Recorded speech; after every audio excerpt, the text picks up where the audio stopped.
Hello friends, வணக்கம். Welcome to Mrs சமையலறை. நாம் இன்னைக்கு பார்க்க போகிற ரெசிபி என்னன்னா ரொம்பவே டேஸ்டான, ரொம்ப ஈஸியான, சாஃப்டான பட்டர் அப்பம் தாங்க பார்க்க போகிறோம்.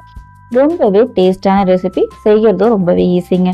இந்த ரெசிபி எப்படி பண்ணுறது பார்க்கலாம். அதுக்கு முன்னாடி நம்ம சேனலுக்கு இப்போ தான் ஃபஸ்ட் டைம் வரீங்கன்னா வீடியோஸ்லாம் பாருங்கள். பிடிச்சிருந்தா மறக்காமல் சப்ஸ்கிரைப் பண்ணிக்கோங்க. கூட வர பெல் பட்டனையும் கிளிக் பண்ணிக்கோங்க. வாங்க இந்த பட்டர் அப்பம் எப்படி பண்ணுறதுன்னு பார்க்கலாம். இந்த ரெசிபி பண்ணுறதுக்கு ஃபர்ஸ்ட் ஒரு மிக்சர் ஜார் எடுத்துக்கலாம். அதில் 15 முந்திரி சேர்த்துக்கலாம். கூடவே 8 ஏலக்காய் சேர்த்துட்டு ஃபர்ஸ்ட் இதை நல்லா நம்ம அரைச்சிட்டு வந்துடலாம்.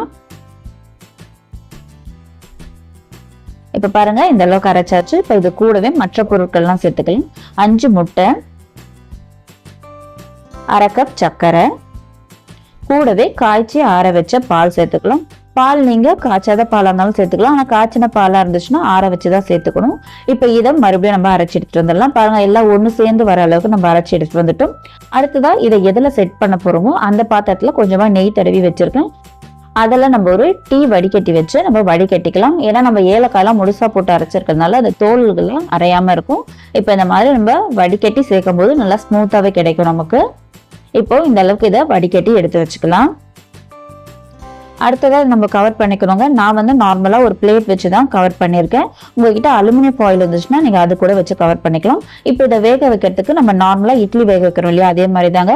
இட்லி பாத்திரத்தில் தண்ணி வச்சுட்டு அதில் ஒரு ஸ்டீமர் பிளேட் போட்டிருக்கேன். அதில் நம்ம இந்த பாத்திரத்தை எடுத்து வச்சுட்டு மூடி போட்டு மூடி மீடியம் ஹீட்லேயே 30 நிமிஷம் நல்லா வேகணுங்க. லோ ஃப்ளேம் வேணா நீங்கள் மீடியம் ஹீட்லேயே வச்சு வேக வச்சுக்கோங்க. 30 நிமிஷம் கழிச்சு ஓப்பன் பண்ணி இந்த மாதிரி ஒரு கத்தி வச்சு குத்தி பாருங்க, ஒட்டாமல் வரும். அந்த கத்தியில லைட்டா ஒட்டுற மாதிரி இருந்துச்சுன்னா இன்னும் ஒரு 10 நிமிஷம் கூட வேக வச்சுக்கோங்க. இப்போ இது நல்லாவே வெந்துருச்சு. இப்போ இதை எடுத்து வச்சு ஒரு 1 hour அப்படியே நல்லா ஆறட்டும். ஆறுனதுக்கு அப்புறமா நம்ம ஒரு பிளேட்ல இந்த மாதிரி மாத்திக்கலாம். மாத்தினோடனே பாருங்க, பாத்திரத்துல ஒட்டாம நமக்கு சூப்பரா வந்துடும். இப்போ இதை நமக்கு தேவையான சைஸ்ல கட் பண்ணி எடுத்துக்கலாங்க. நான் வந்து ஸ்கொயர் ஷேப்லேயே தாங்க கட் பண்ணுறேன். எடுத்து காமிக்கிறேன் பாருங்க. பார்க்கும்போது உங்களுக்கு தெரியும்னு நினைக்கிறேன் எந்த அளவுக்கு சாஃப்டா இருக்கு பாருங்க. இது சாப்பிட்றதுக்கு நல்லா ஜூஸியாகவும் இருக்கும். அவ்வளோதாங்க, வீட்டில் இருக்க குறைந்த பொருட்களை வச்சு சூப்பரான வட்டலாப்பம் நம்ம ரெடி பண்ணிட்டோம். இதில் நம்ம முட்டை சேர்த்துருக்கனால முட்டை ஸ்மெல் வருமானு, நம்ம ஏலக்காய் சேர்த்துருக்கனால கண்டிப்பாக முட்டையோட ஸ்மெல் வந்து நமக்கு வராது.